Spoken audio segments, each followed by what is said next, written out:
qui n'est pas encore dit, c'est plus clair encore. En attendant, on parle d'adoration. Écoutez bien l'adoration de monsieur, madame qui ne travaillent pas et qui sont allés au Saint-Sacrement. Et ils sont allés prier et monsieur a commencé à promettre des choses au Seigneur. Si je gagne du travail, je vais payer ma dîme, je vais payer l'électricité de la paroisse, je vais donner la moitié de mes biens aux pauvres. Ça a commencé à être un peu beaucoup.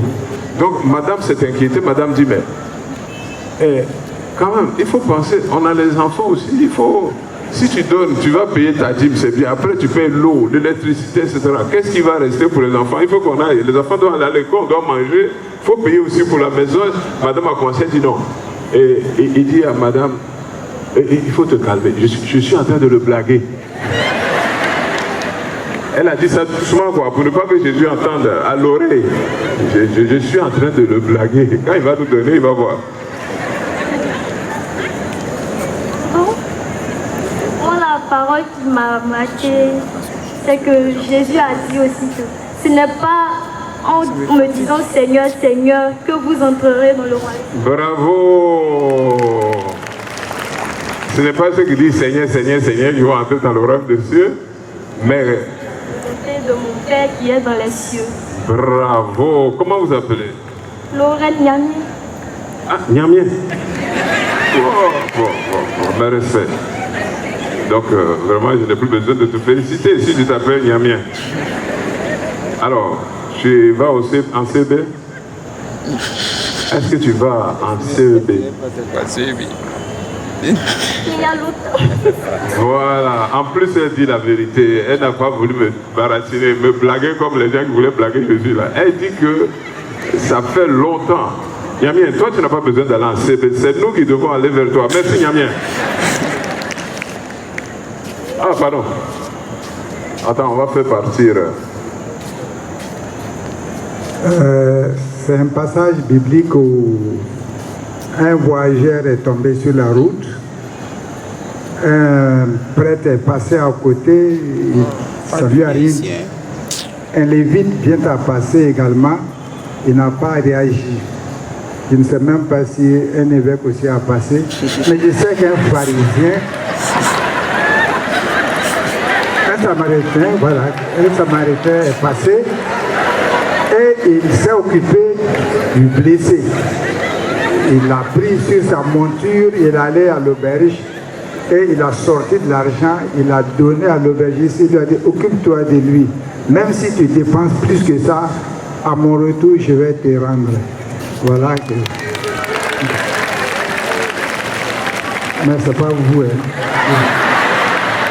Merci, merci. Là, vous voyez, les textes sont très beaux. Ce que mademoiselle Niamien vient de dire aussi, Matthieu chapitre 7, verset 21, ce ne sont pas ceux qui me disent Seigneur, Seigneur, Seigneur qui vont entrer dans le royaume des cieux, mais ceux qui font, il y a dire et puis faire.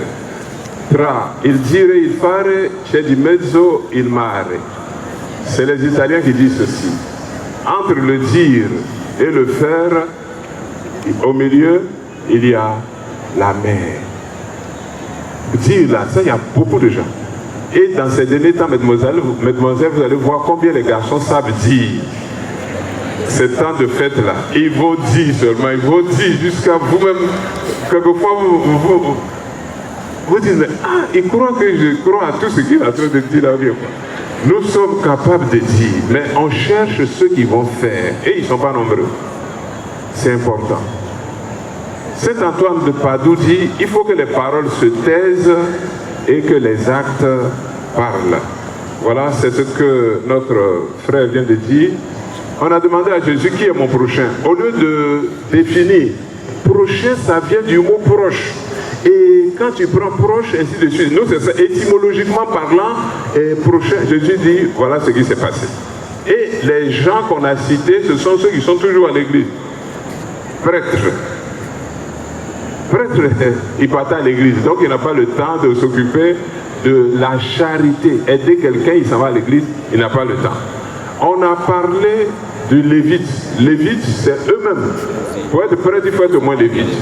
Il n'a pas le temps. Faites attention. On ne va pas nous juger sur nos intentions. J'avais l'intention de faire ceci, j'ai dit que j'allais faire cela, Seigneur, je t'avais promis ceci. Non, non, non. C'est sur ce qu'on a fait, c'est ce que tu as écrit sur ton papier, c'est ça qu'on va corriger. C'est pas ce que tu avais envie d'écrire.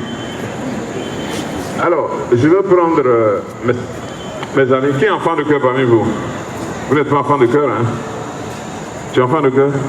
Enfant de cœur? D'accord, c'est bon. Alors, comment tu t'appelles? Je me nomme Unsou Marc Elvin. Ok. Tu es ivoirien, non? Oui. Ok. Unsou. Bravo. Dis-moi, quel passage tu as trouvé? Le passage qui m'a plu, c'est que celui qui ne travaille pas, qu'il ne mange pas.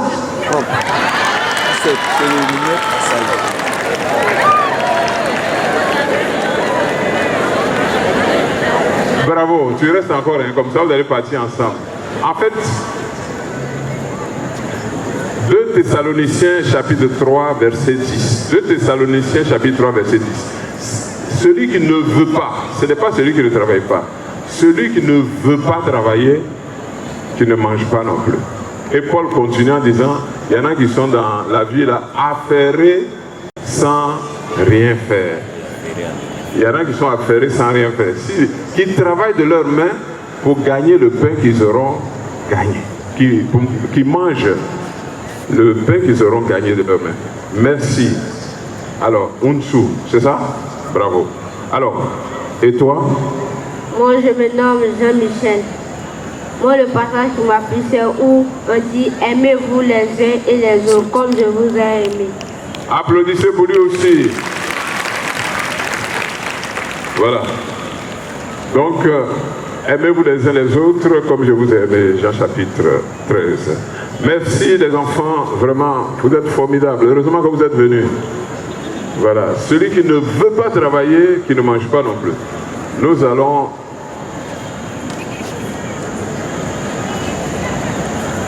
Moi, c'est M. Angora Aka, paroissien de Saint-Laurent. Dans les récits de Saint Jean, il est dit comme ça que tu prétends aimer Jésus que tu ne vois pas.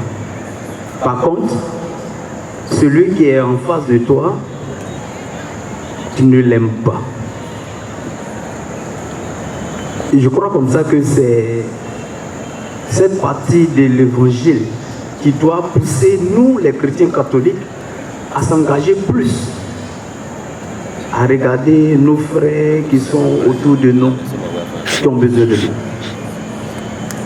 Merci.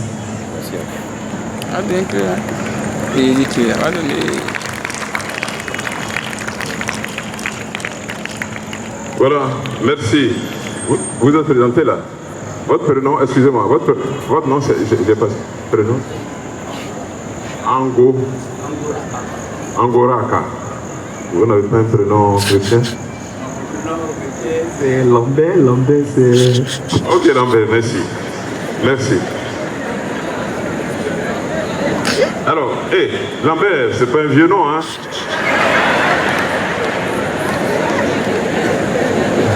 Il y en a qui s'appellent Abraham. Il n'y a pas de vieux nom. Alors, celui qui prétend aimer Dieu, qui ne voit pas, alors que son frère qui est devant lui ne l'aime pas, il est menteur. Et Saint Jean dit plus grave encore. Celui qui n'aime pas son frère, il est dans les ténèbres, il ne sait pas où il va. Il marche dans les ténèbres, il ne sait pas où il va. Celui qui a de la haine pour son frère est un quoi? Celui qui a de la haine pour son frère, Saint Jean dit, celui qui a de la haine pour son frère, c'est quoi? Un meurtrier. Faites attention, l'année vient de commencer. Je voudrais terminer par là, parce que le sketch nous a déjà beaucoup aidé. L'année vient de commencer. Je vous en prie. Il y a des rancunes qui datent de 2019. Il y a des palabres qui datent de 2019. Et nous allons entrer dans 2020. Il ne faut pas attacher une corde à ces rancunes-là. Ou bien se faire charger les problèmes, les palabres de 2019 pour entrer chargé de rancune dans 2020. Jésus dit, si tu vas présenter ton offrande, que tu as quelque chose avec ton frère, laisse ton offrande, ça ne m'intéresse plus. Ton frère, ta réconciliation avec ton frère m'intéresse plus que tout ce que tu vas venir me donner. Donc, ne rentrez pas dans 2020 avec les vieilleries, les rancunes, les palabres de 2019. Parce que le prochain est cher à Jésus-Christ. Et faites attention. Ayez de la considération pour tous les hommes. Jésus, au Saint-Sacrement, connaît notre vie. Il est bon de venir l'adorer, de rester longtemps avec lui. Il y a des grâces qui sont prévues pour ça. Mais après, il verra comment nous nous comportons avec les autres. Il faut donner de la considération à tout le monde. Jésus y tient. Même les enfants. Vous avez vu quand on a voulu chasser les enfants, comment il a réagi. Dans la Bible, c'est par là que je voulais terminer. Ce qui m'a impressionné dans le traitement que nous avons envers les gens qui sont faibles. C'est ce qu'on a vu tout à l'heure avec les bonnes et tout ça. Bartimée. Bartimée, il avait quelle maladie? Du courage. Bartimée, il était quoi? Il était aveugle. Et Jésus passe, il dit, fils de David, aie pitié de moi. Qu'est-ce que la foule, les gens lui disaient? Mais je cherche, qu'est-ce qui a poussé les gens à dire à Bartimée, tais-toi. Jésus passe, lui-même il ne voit pas. Aujourd'hui, il a la chance, Jésus passe là où il est. Il entend que c'est lui qui passe. S'il rate cette occasion-là, quand il va encore trouver Jésus en train de passer à côté de lui, et il crie de là où il est, fils de David, aie pitié de moi, au lieu de l'attraper pour amener à Jésus, les gens disent, tais-toi.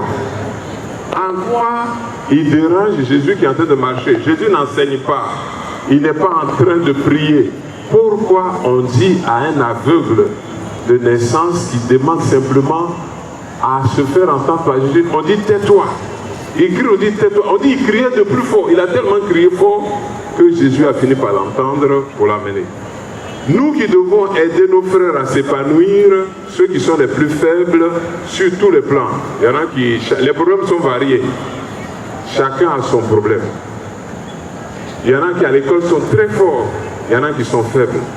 Il y en a qui physiquement sont désavantagés. Il y en a qui sont très beaux. Ainsi de suite, chacun a ses problèmes et des avantages liés à ses dons. Il faut donner de la considération à tous ceux qui sont plus faibles que nous, qui ont un handicap, qui sont désavantagés d'une manière ou d'une autre. Ceux-là comptent plus pour Jésus-Christ que les pharisiens, les prêtres et tout cela. Et si vous ne voyez pas le faible qui est à côté de vous, vous risquez le sort du riche dans l'évangile. Il ne voyait pas Lazare qui était devant sa porte et il faisait les repas. Voilà ce que les sketchs nous ont fait voir. Aimer Jésus Eucharistie, c'est bon. Mais il y a un coefficient pour Jésus Eucharistie.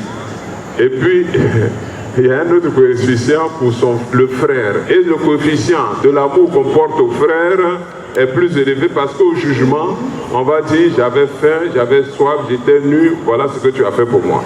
Donc, si vous voulez avoir la moyenne le jour du jugement, n'oubliez pas que le coefficient pour l'amour du prochain est très élevé. Je vous remercie.